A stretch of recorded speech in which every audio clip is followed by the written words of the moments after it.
Hello everyone, in this video I'll show you how to make a wavy line in Photoshop step by step. So let's begin. First create a new document, then use step 1, use pen tool and apply step 2, rectangle tool or line tool. Example, use pen tool, shape mode without fill, use only stroke color, solid line, press enter, click anywhere, hold shift, draw a straight line or manually. Again, hold Alt key, remove outside, hold Alt key,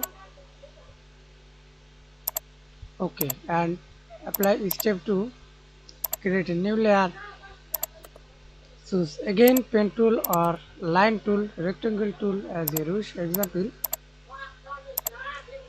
fill color, then draw a line, go to filter tab, distort, warp,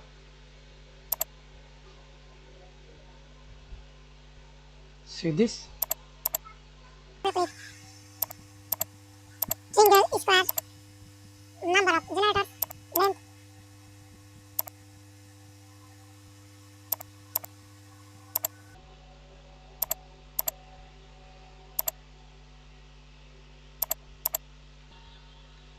Hope this tutorial help you. Thanks for watching. Don't forget to like and subscribe.